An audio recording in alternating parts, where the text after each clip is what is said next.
骨骼扭动的声音突然响起，一通体血红的骷髅在众人惊恐的目光中走出了血雾。摘星还在试图说服众人同他一同出手，而萧炎居然认可了一起上的计划，只是不等摘星的心放回原处。萧炎又表示，既然是摘星惹的祸，那么便由摘星打头阵吧。这下好了，自己想摸摸鱼都不行了，只能硬着头皮上喽。临行前，摘星不忘提醒众人，可别看戏看得太久，毕竟多死一个强者，他们便多一份危险。船翻了，大家都别想活。那天妖皇族的黑袍老者嫌摘星话多，表示要动手就尽快，不然等斗圣骸骨吸收完血雾里的能量就完犊子了。萧炎也催促摘星快点，摘星老鬼强忍着转身一巴掌拍死萧炎的冲动，咬牙切齿的就朝着骸骨攻去。那血色骷髅直接就对着摘星老鬼一把抓去，手臂穿进破碎的空间之中，再次出现时就已经到了摘星老鬼的面前。摘星迅速反应并全力一击，仅仅是将这斗圣骸骨震得退了一步，自己却连退了10几步。刚稳住身形，摘星就又朝着骸骨攻去。萧炎看着摘星那拼命的样子，结合摘星平时的性子，琢磨着魂殿怕是给摘星下了死命令。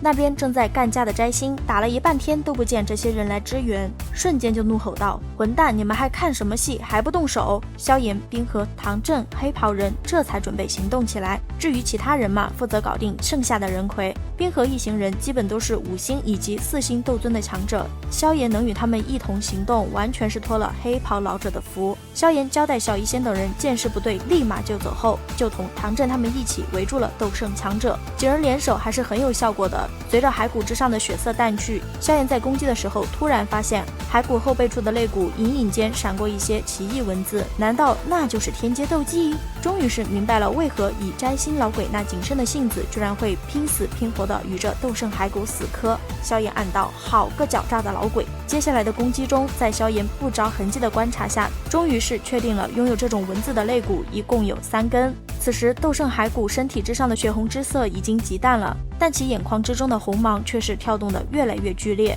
突然间骸骨不动了，摘星老鬼还以为是终于成功了，连忙招呼着众人加大火力。萧炎却是觉得非常不安，传音让小医仙等人快退以后，萧炎头也不回的就跑了。在萧炎转身的瞬间，唐振等人也发现了诡异之处，连忙抱头鼠窜。此时的斗圣骸骨已经将全身的猩红之色尽数聚集在了右掌，一记大天造化掌之后，一道黑色光圈浮现并猛然扩散，所过之处尽数湮灭。那光圈之内还有着极度恐怖的吸力，一些倒霉鬼被吸进黑色光圈的一瞬间就消失的连渣儿都不剩了。萧炎感受到身后越来越恐怖的吸力时，果断转头施展斗技，想要借助其冲击波的反推力冲出去，结果斗技们在接触到光圈的时候连个泡都没冒一个。萧炎见此情况，立马施展3000雷幻身，借灵魂分身之力将自己踹了出去。与此同时，黄轩也变成了真身天妖皇，摆脱了吸力逃出升天。唐振、冰河尊者、摘星老鬼等人也是拼上了老命，各展神通，在最后的一瞬间冲出了大殿，狼狈地落在了广场之上。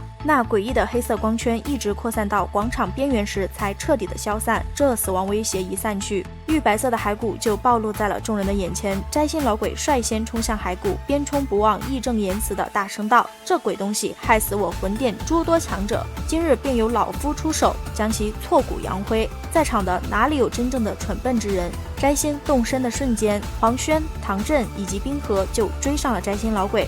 4人为了争夺骸骨你来我往的好不热闹，最后还是摘星技高一筹，率先将骸骨抢了过来。就在摘星准备开溜时，萧炎却堵住了他的退路。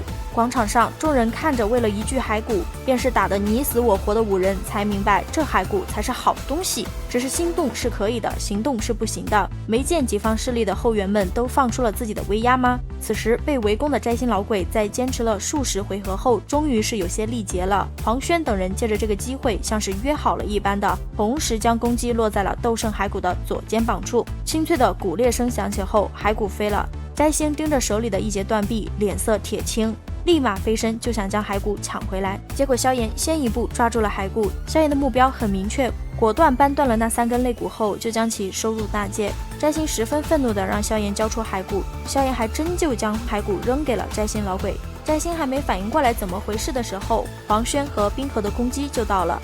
三人身处半空，每人都是双手紧紧地抓住骸骨一截，谁也不肯松手。见萧炎拿到骸骨就停手了的唐振，此时也来凑热闹了。4名实力达到4、5星左右的斗尊强者同时施展全力，骸骨终于是不堪重负地炸开了，化为众多零零碎碎的块状物体后从天洒落。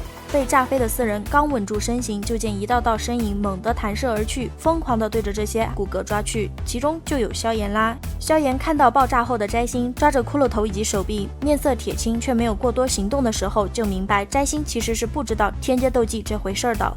魂殿应该就只是命他把骸骨带回去，于是漫天飞骨的时候，萧炎立马就行动了，毕竟此时不多抢一点骨头更待何时。萧炎锁定的是一条相对完整的右臂，一同看中这条右臂的还有不少强者，只是他们能快得过萧炎？眼睁睁的看着骨臂落入萧炎之手，想了想萧炎的同伙们，他们最终咬着牙含着恨去追其他碎片了。而萧炎拿着骨臂突发奇想的用异火烤了烤，这不烤不知道，一烤吓一跳啊！这骨骼之内竟然有斗圣精髓，想到其他骨头里面应该还有，萧炎毫不客气的一挥袖子就将不少的骨骼碎片吸到自己这边。这种拉仇恨的行为立马引起了众人的怒瞪，只是小医仙一行人将萧炎围起来的瞬间，他们就怂了。此时的萧炎却是在研究面前的骨头碎片们，原来不是所有的骨头碎片都有斗圣精髓。小心将有精髓的骨骸收好后，萧炎就将其他的骨骸碎片抛开了。此时的摘星老鬼却是注意到了萧炎，将你手中的骨骸交出来。摘星老鬼冲着萧炎喝道：“你来试试。”萧炎微微一笑，屈指一弹，就是3团异火浮现。摘星老鬼看着这熟悉的配方，又觉得已经彻底好了的手臂有点痛了。此时不远处的黄轩却是开口要送摘星老鬼一桩合作，2人联手，骸骨归摘星，他只要萧炎身上的一件东西。送来的打手摘星自然是没有不同意的，2人十分愉快的就达成了共识。那萧炎身上其他的宝物呢？还是这2人都想着先弄死萧炎再弄死对方？只是这战局真的对萧炎很不利吗？好了，本期分享就到此结束喽，视频都看到这里了，给牛奶点个赞吧，订阅了的朋友记得开启小铃铛哟，这样就不会错过牛奶的更新啦。感谢您的耐心观看，拜拜，下期再见。